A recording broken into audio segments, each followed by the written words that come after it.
Hey guys, what's going on? Welcome into another edition of the NonStop Families podcast. And I am so incredibly excited today because I get to talk for the next few minutes to someone who's become just a really good friend of mine, a great brother in Christ, and that is Mr. Jeff Fields, who is the senior pastor at First Baptist Church in Jensen Beach, Florida.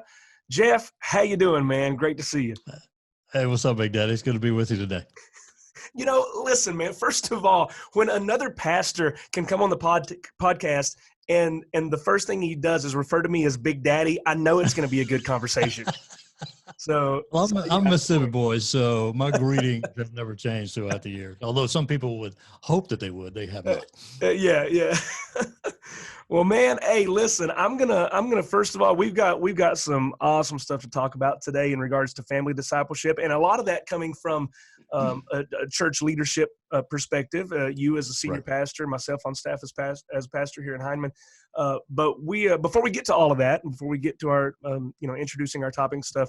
I want you to just take some time and just talk to our people. Just tell us a little bit about who you are. Give us a little bit of your backstory and where God's brought you.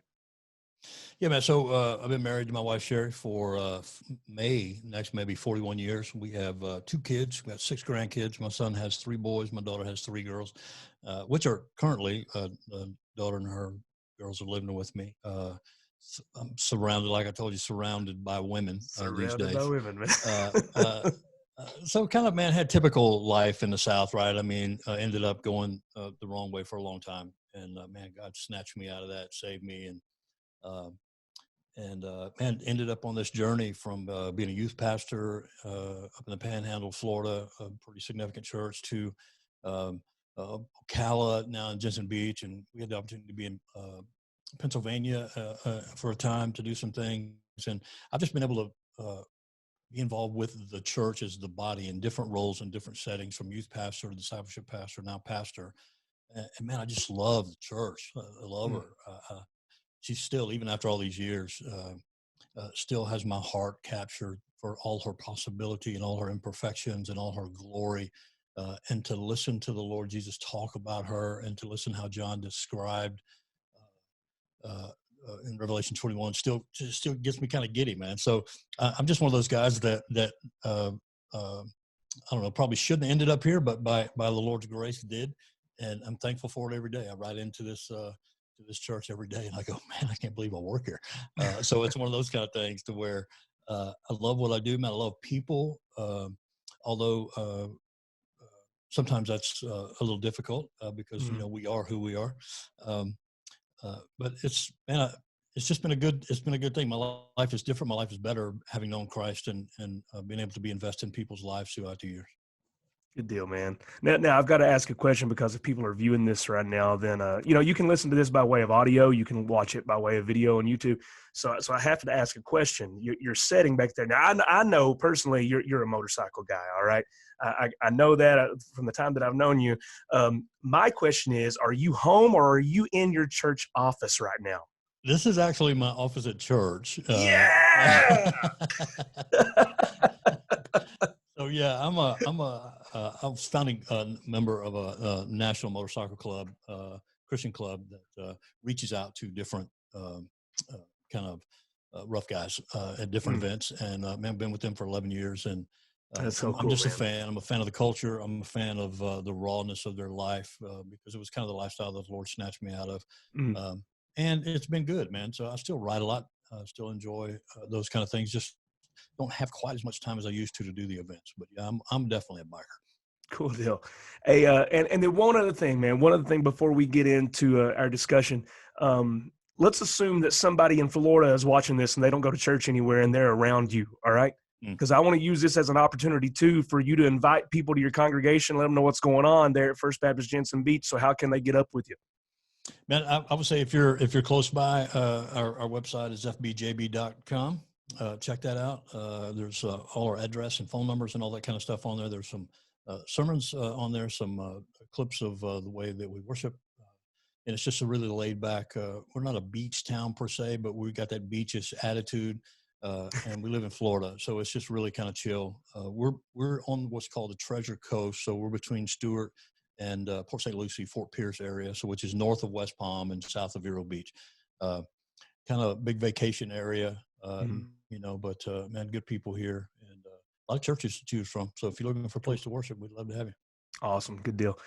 All right, bro. We're ready to get into it if you are. Yeah, man, I'm bring gonna it. clear my throat here, and I'm gonna take a swig. I don't know what you're drinking this morning. I found some cranberry ginger ale in the fridge. I'll be honest. I don't know how long it's been there, but Water it's and still coffee, man. That's usually all I drink. it's still carbonated though, so that's a good sign. I did have coffee earlier, but it's completely gone now. So I didn't have time to go back and refill the mug. All right, man. So here we go. We are, here's our topic for today. All right. From God's house to your house, how families can effectively partner with the church to make disciples in their home. And we've had a lot of discussion about this. I mean, this is the entire reason that the whole NonStop Families thing even started to begin with, because when the pandemic happened, we were like, okay, families, the students aren't coming, the church members aren't coming right now. So what can we do to effectively minister to families? Because to be honest, man, right now, and we've had this discussion, if parents aren't going to disciple their kids right now, then it's probably not going to happen because of the situation that we find ourselves in, especially over the past year and a half. So that's where we're going today, man. I've got some questions to throw at you, and then later on in the show, we'll have some fun with another set of questions that you have no idea about that I can't wait to find out some answers to. So, all right. So Jeff, just straight up, man, what does we always start off with our guests like this? Anytime that we do a sit down interview with a guest, we kind of go off topic first, but in a way, it all folds in. Obviously, we want to promote family worship here in what we do as NonStop Families, and we know that looks different for literally every household. So my question is for you: either what does family worship look like in the Fields household, or what did family worship look like growing up for you, and did it exist at all? Or you can answer that however you want to answer. So I would say typical guy from the South, family worship was not an existent thing. We would have no clue about what it meant to worship together as a family. There were five of us kids, and my mom and my dad traveled a lot. He was a truck driver. And then even as things changed and he was home a little bit more, we went to church, but the idea of family worship was just non-existent. And as I grew up, I was confronted with a lot of things, and I thought, well, that's a little bit weird. Like, why would somebody ask me if I'm reading my Bible during the week? You know what I mean? So it was just the setting that we were in that there was a lot of assumptions being made. When I had kids, man, things were chaotic at best, because I became a youth pastor when my kids were in middle school, and we did the family devotional things before that. Chaotic as they were, inconsistent as they were. Yep.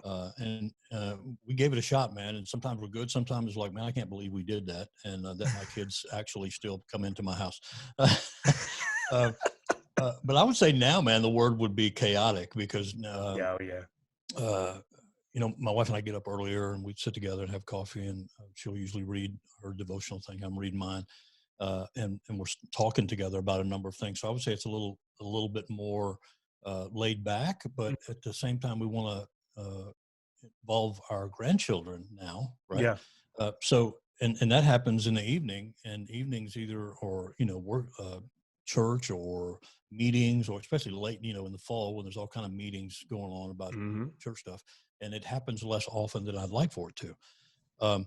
If I had my druthers, I mean, I'm a very, I think I'm very theologically conservative and structured, and I would probably have somebody playing the organ in the background, me walking in with a robe and the little censer thing with just because I dig that whole proper stuff, I mean, the high church absolutely. thing, you wouldn't think that about me, but I totally dig that. And I think there's just something to that structure that draws me in. Other times there's this thought as we ask the question now, how do we help disciple our granddaughters? They're not going to be into that, and it's hard to keep them interested about anything. They think I'm the old religious grandpa now. You know what I mean? As my 14-year-old granddaughter would say. And so right now we're really working hard to regain some structure. Oh yeah. And almost, bro, to be honest with you, when you're talking to teenagers who've not used to being in your house, you're almost dealing with this okay, so are they going to listen to this? So they have to trust me here when we're doing family stuff, right? Because Yeah. ultimately they're only going to be there for a while. Right. And so we're hard into it, but it's just, it ain't as easy as I thought it was going to be when they first rolled in. Yeah, man. Now, Because we got a young one that's like 6. She's got to be in bed by 7:30, 8 o'clock, and sometimes that's when I'm getting home. Then you got the other two that, I mean, just like that, the mood can go south. I mean, look at them cross-eyed, and it's like, what? I just asked you how your day was, kind of thing. So we're trying really hard to develop some structure, but it ain't been easy. Yeah. And that's the thing, man, is I think a lot of times, and this, I mean, I know you understand this too. A lot of times when it comes to something like this, as parents, grandparents, as those in the home, we can get frustrated really easy, and we can be ready to just throw in the towel and be like, it's not worth it. And one thing that I've learned in talking to a lot of people about family worship is quality is not the goal. It really isn't. That's true, man. Quality's not the goal. I would argue that the best thing is consistency is the big thing, because the more you do something, the more normal it becomes, and for us, we don't do it every day. We do it with our kids once a week. They know on Thursday evenings we're going to be in the living room and we're going to be having family worship together.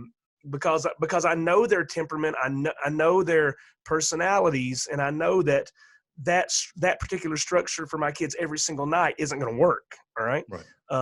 And so there's so many different family dynamics. There's no one right way to do this. True. But however we do it, the goal, the obviously the motive behind it all is discipleship, but the reality behind it is that consistency is better than quality, especially when you're starting it out, and just kind of getting into that habit. But dude, man, I appreciate you so much, and I appreciate you sharing. Let me just say this, bro. When I first started in youth ministry, I was like most would be thinking, okay, so I have the need to disciple my kids, but I just figure they pick it up like all the other kids in the youth group. Yeah. You know what I mean? That is the wrong way, and it left some. Well, you know this, man. It's just sometimes it's hard because what kids see, what their fathers and mothers deal with at church as staff members. Yeah. Sometimes they see the wrong thing. And Absolutely. they get the wrong idea of church when somebody says something or they hear something about their parents that really hinders that discipleship kind of thing. So my expectation, even with my wife early on, was that, man, they can just pick up what I'm laying down that I'm studying hard for everybody else. I shouldn't be able to split that up. And I was really wrong. Really wrong. I mean, I lost a few years there that I thought, man, they can just do like everybody else. Why do I need to? And it was messed up. So I wish I had some of that time back, but it's coming around again to where I feel like, man, I feel like I disciple my kids more now with conversations. And even though my son lives 3 hours away, I think we have more genuine discipleship questions and conversations than we ever have. Yeah, man. I remember hearing a quote one time that said, your role as a disciple maker only ends when you die. That's right. That's right. That's it, right, man. If you're a believer, then your role as a disciple maker ends when you die. That's it. That's right. So, buddy, I appreciate it. All right, here we go. Let's get into our topic. We're talking about from God's house to your house, how families can effectively partner with the church to make disciples in their homes, because this is the I don't know, man. I know there are a lot of difficult questions in ministry. All right. This is a hard one. It really is. And I don't know why, and it shouldn't be that hard. It really shouldn't. But for some reason it is. So let's talk about this. All right. What do we mean, Jeff? What do we mean when we say the home, not the church, is to be the primary source of discipleship for our children? Well, I think we have Deuteronomy, obviously gives us the goal of that whole thing. Listen, when you're at home, when you lay down, when you stand up, on your doorpost, all that kind of thing, keep these things in front of you and teach them to your children. I think what happened back in the 70s, man, 70s or 80s, the church began to grow in a way that nobody really expected. And what happened is that the church offered to take off the parents' hands the Mm-hmm. responsibility of discipleship. And we did that by saying, look at our cool place. We got a really cool youth room now. We got a really cool kids area. So, man, you bring them here, you drop them off for a little while. We will teach them the 3 spiritual laws, or whatever you want to call it. Yeah. And so effectively we took it. I don't even know that the parents gave it. We just took it. The church took it because now we got people that are paid for these positions. Mm-hmm. So now we got to look pretty cool to be cool so we can reach the people who need Jesus, right? Yeah. And the best ones to reach, obviously, the ones that are there. So it was low hanging fruit. But we kind of took that responsibility. And what we've realized, and I think Richard Ross, I'm pretty sure that was him. You know him, right? I mean, Richard from New Orleans Seminary, he's like the godfather of student ministry, right? I mean, he wrote an article because I was at Olive Baptist in Pensacola when I met him. But he wrote an article, I think this past year, kind of saying, hey, we did it wrong. Yeah. So, in other words, we separated, and because there's this expectation now to separate, we realize, man, we really jumped the shark on this, I think, when it comes to separating our children from, and now we got kids that can't sit in church because they need other things. And I'm not even talking about those things. I'm talking about how the church had a primary responsibility to disciple the family, and we took a role that we weren't supposed to take. Yeah. So now we're realizing, man, we really messed that up. So let's give it back. And what we're finding in a lot of cases, bro, is that there's some parents that don't want it back.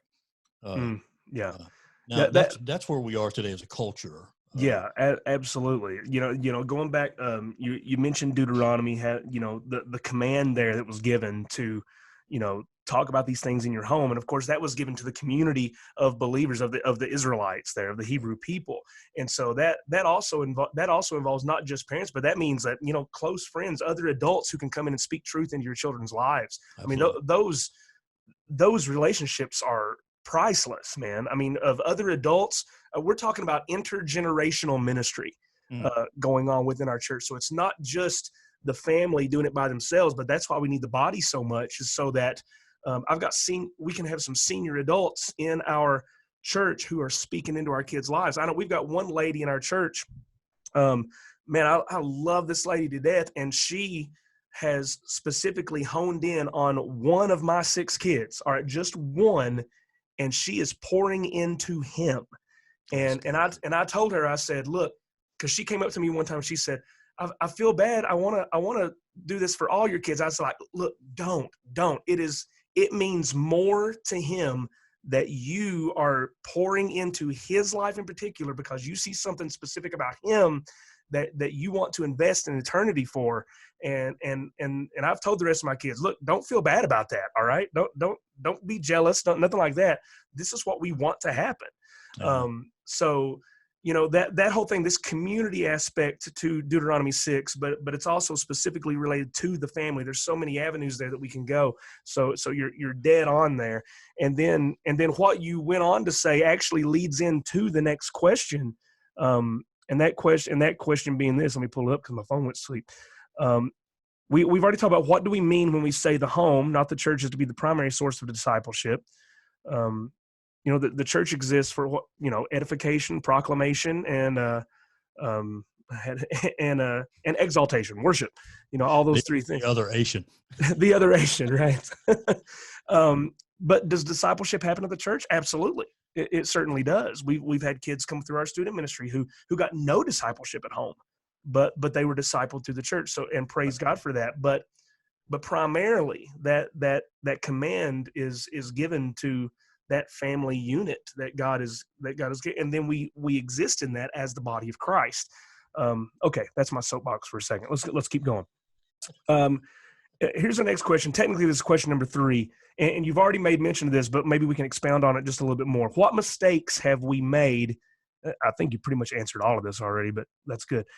What mistakes have we made as the church and I believe in some ways we have inadvertently done this, to inadvertently create a mindset in families that says, if I bring my kids to church, they will disciple them for me. They will make them more like Jesus. Go for it. So, man, what being a youth pastor for so long was a lot of fun because you don't really have to grow up. You get to do stupid things, and you're an adult. Very true. I would say one of the big things that caused the separation was that we created our own culture inside the church. So, for example, when I was in Pensacola, we had the coolest youth room. It was like the former sanctuary, and we turned it into like a warehouse, and we called it the warehouse. It was cool, man. I mean, it had lights, gobos, and all these cool things, and youth band and stage, and it was awesome. Yeah. And but what I got to realizing is what was going on is that we were listening and worshiping to different songs than what was going on in the sanctuary. So now this was pretty traditional church. I'm not talking about so it was easy to do that, right? And I was in a couple of churches that did that. But what's happening now is that everybody's singing the same songs. So the need for separation to be culturally relevant to children or culturally relevant to youth so they feel accepted or part of it, that's gone away. Now, we can argue all day about styles and all that kind of stuff, but one of the big mistakes I think we did was justify why we're separating, justify why we've decided that I can take care of this for you because, after all, they pay me to do this. This is my job. I'm the professional. And so then, there's nothing worse than a professional youth No, pastor. there isn't. There's absolutely nothing worse. Oh my goodness. But when the wheels fall off, I'm going to quote you on that. You're going to get your own slide on the Facebook page of that quote right there. When the wheels fall off in a kid's life, drugs, alcohol, pregnancy, things that just seem like the life stops. Then the parents go, well, what the crap are you doing in there, man? I've trusted you with my kid. Yeah. And this is no lie, bro. I've actually had parents bring their kids in as freshmen and say, really, what we want for them to not to destroy their life before they get out of high school. What do you mean? As long as they don't get pregnant or end up with a DUI, we can deal with what's left over.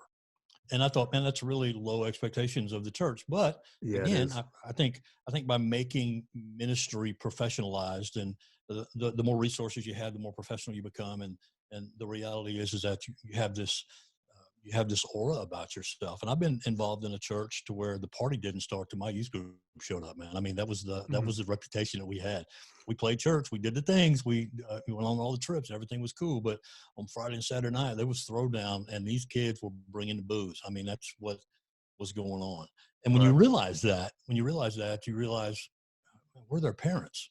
And then I had to ask myself a serious question. Well, I kind of kicked them out of the conversation, more or less, because you know this as well as I do, man. It's hard for a parent to talk to a teenager who's filled with teenage angst, who has hormones going crazy, emotional all the time, poor self-image, low self-image, no self-image, way too high of a self-image, controlled by sports, controlled by all these things. These kids have so much going on, and the pressure that they get, not just from church to be perfect, but from parents to just make us look good if you're out in front of everybody. It's a lot, and it's too much, and we forgot to partner with parents.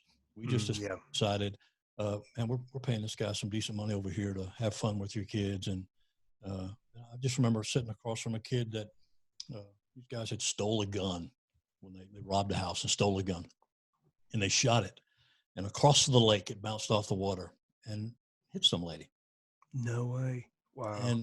And this kid had, his parents were successful. They were at church all the time, but he was a little thuglet, right? And I'm sitting there and I see like 16, 17 years old, and his life is already pretty much mapped out for the next little while. And you think, man, I messed that up. And I don't know that we can really go forward truly as a church until we repent from that whole idea to where I can do this better than the parent did. And that's an arrogance and a pride that man, I had to eat that crow and realize even now as pastor, I can't do this better than anybody.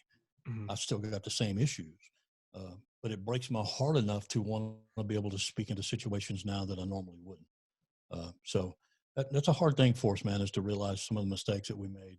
It's going to take us a while to bail ourselves out of that. It is.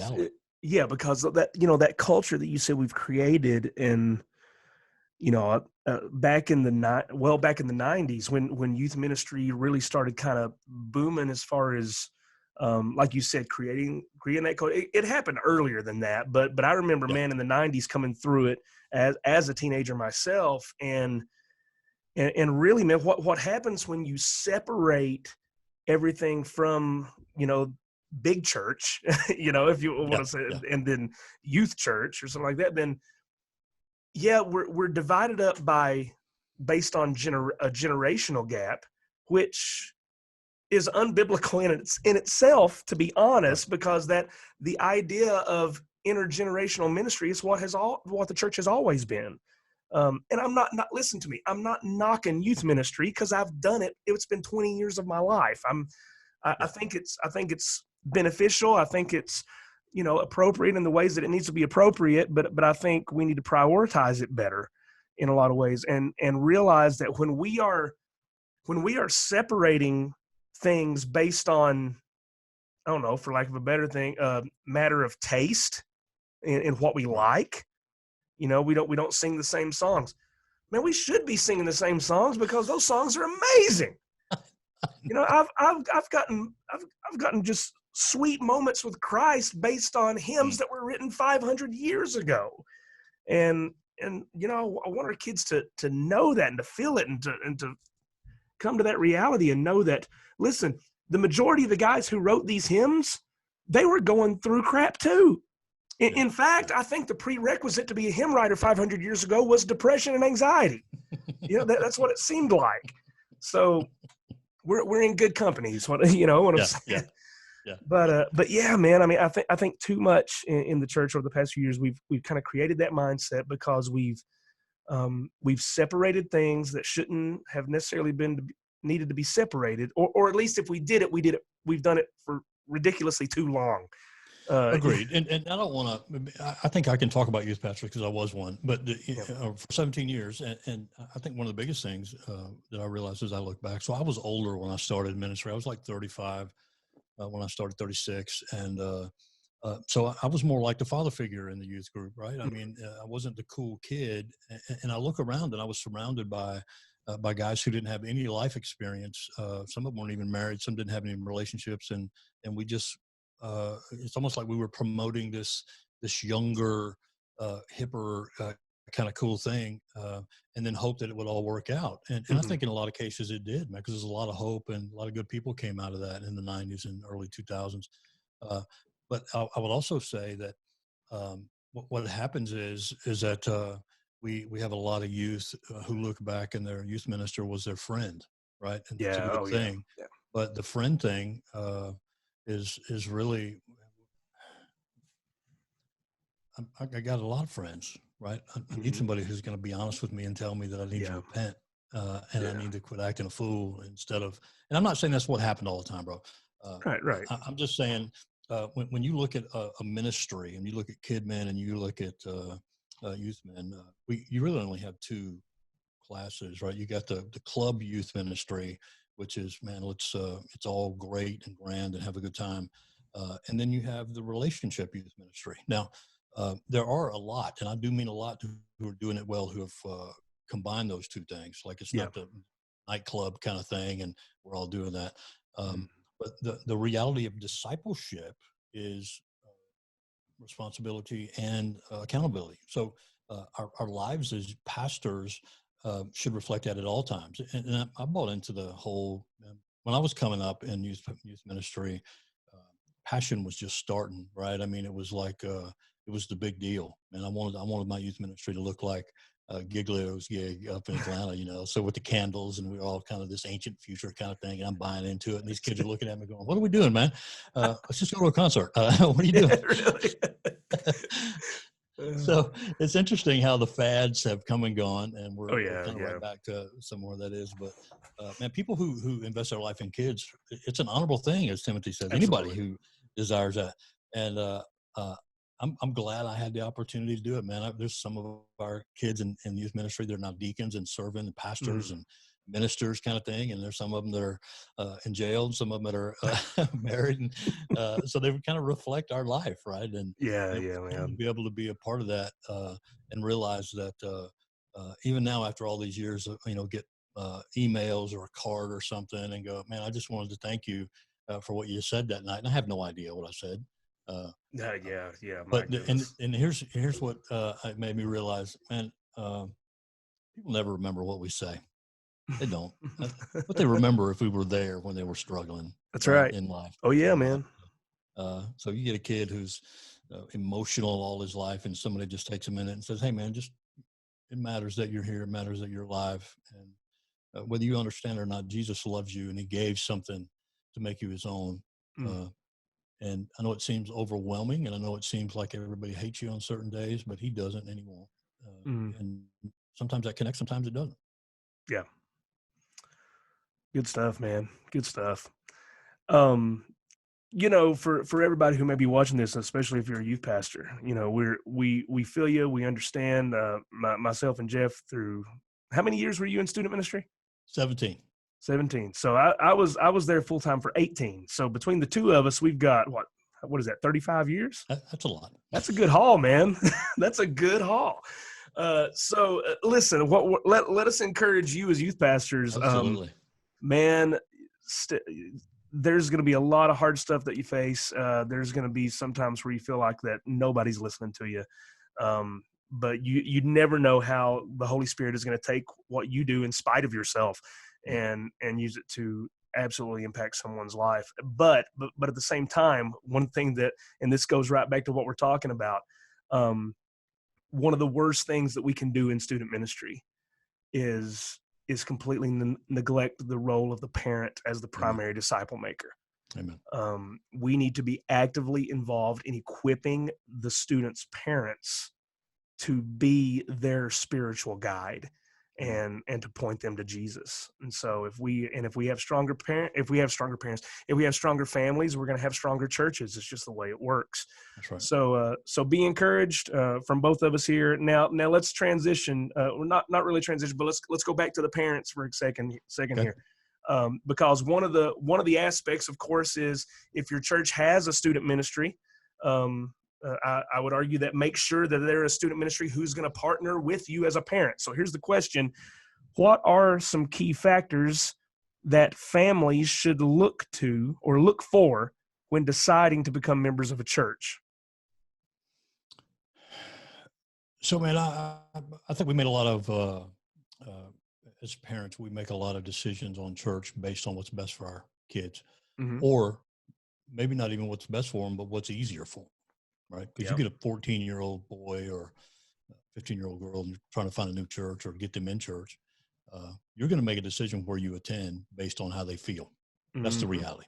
You might not say that, and it could be a mistake. You never know. I mean, that's true. That's very true. That's who we are.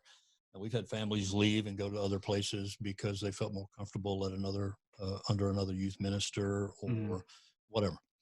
But I would say, man, if you can have a serious discussion with your youth pastor and let them explain what their role is in discipleship, because we assume a lot of things. Yeah, we do. And I remember at my first full-time gig in Pensacola, I was a chaplain of the local football team, and I got to travel with these guys. It was awesome. And at the same time, we had a bunch of skaters that came. So we built a bunch of ramps and did stuff on Tuesday night. And we'd have, I don't know, this is crazy, bro, like 150 kids out there skating like a bunch of maniacs. And I'll never forget this, man, because the first night we did it, I looked out and I saw my pastor's car sitting out in the edge of the parking lot. It was a pretty big church. And he was just watching. He just wanted to see because he had given me permission to do all this. And we went after it.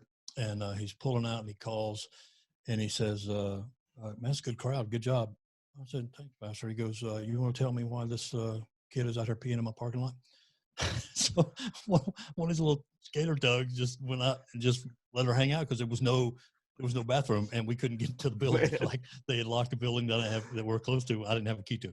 And I go, well, I'm sorry that you had to see that, but there is no place else for them to go. And he goes, that will not be the case tomorrow. And that kid has ended up, he's serving on staff at this church now. So you never know. Does he remember that moment? You never know, bro. Who is gonna end up seeing or doing something that just because they didn't get run off, because they're gonna test you. But I would say, man, have a conversation with that youth pastor, just you and him, about and if it's important to you, it'll be important to them. Mm-hmm. If you come to a youth guy like they came to me and say, just try not to let him date anybody and keep him from drinking, do stuff so he doesn't go to parties, that's not very responsible of you. Right. Yeah. But if you say, man, listen, how can we partner together to disciple my two kids or disciple my kid? What's the best way that you think that we can be involved? And I found we all have these parents that were overly connected in youth group. Remember those that came to everything, that Oh, yeah. were always a chaperone? And those are the ones that seem to make it. And I say by make it, I mean never really leave the church. Mm-hmm. You know, Yeah. I mean, it's such a small percentage based on what Barna had to say back in the day. I mean, you're only looking at 10% of a youth group that stays with it after high school, and only 10% of that actually make it through college. So that's right. You're dealing with such a small group of people that if you don't care that your parents or that your kids are being discipled, then you're not giving the brother much or the sister much hope, right? And once a youth pastor feels like all I'm doing is babysitting here, then there's pressure to do the thing, to invite them in, and then there's pressure to keep doing the thing and make it cooler and make it more bumpy and make it more jump housey and whatever. It's just a lot of pressure for a guy. And then he realizes, 4 years into his ministry, that I forgot why I'm doing this. And obviously pastor has a role in that. We chose to go a relationship way. Like, we don't even have a youth band. Numbers fell off so much. We don't even have a youth band playing anymore. And it's strictly relationships, man, because things have changed. We're in a post-COVID world, and man, things are different. And if the truth is, if you can wipe away all the stuff, you still only got Jesus. Yeah. And he's not very attractional. He spent a lot of time going, yeah, if you don't eat my flesh or drink my blood, I don't think you can hang out with me. So, I mean, there's a whole thing there that if you really, if your desire is to see your kid become a disciple of Christ, they got to know early on that death is involved, and you want to be a part of that. That's a big deal, that you want to be a part of that. Watching your kids die to themselves is not easy. But, oh man, on the other side of it, it's glorious because they find purpose. Yeah, that was a lot of stuff there. I'm sorry. No, dude, that was good. That was good. Absolutely. Let me tack this on, and can I ask you this? Okay, we've talked about it from a youth ministry perspective, all right, and how parents what they should look for in student ministry. What about in regards to you as the senior pastor? I mean, what should they look for in a church when it relates to the church as a whole under the leadership of the pastor himself? I would say family oriented in the sense that that every level from birth to the grave matters to the pastor. That's good. And obviously discipleship needs to be a big deal, but preaching the word and unapologetically and letting people see the demands of Christ, not just the suggestions of Christ, but a love for folks, man. Like our kids. I'll never forget this. A few months ago, I was standing there talking to a guest, and man, probably about 6 or 7 kids just came up to me one after another, just hugged me and grabbed my legs. Hey, Pastor Jeff, good to see you. And they all thought. And the guy goes, "Are those your kids?" I'm like, "No, man, they're just church kids. I mean, they're just why do they like you so much?" Well, because I stopped by to say hello and tell them I love them on Wednesdays, and I see them on Sundays, and I make effort to speak to them. I want them to know that their pastor loves them. Yeah, so I think being connected to the family as a whole is important. Now we're not talking about that you have to be on or be off, but people know if you love them or not. Right? That's right. That's right. When you come to my church, bro, I don't care what day it is, Pastor Jeff is at the door welcoming people to the church. Sunday morning, I'm not hid back in the office waiting to come out and make my grand entrance to preach. I do all that, and I get out there early because I want my people to see. And I want you're in your office grooming your beard is what you're doing. Yeah. I start that about 4 a.m. It takes some time. And on Wednesday nights, when we have our Wednesday night discipleship, man, I'm greeting people. I want people to know that I care that they're there. And they may not ever talk to me other than a greeting, but they know that I'm willing and able because I'm asking questions, I'm engaging. So I I think when you're looking for a church, man, the whole thing needs to be about, does this brother, does this youth pastor, does this children's minister really support the family, or do they want to do my job for me?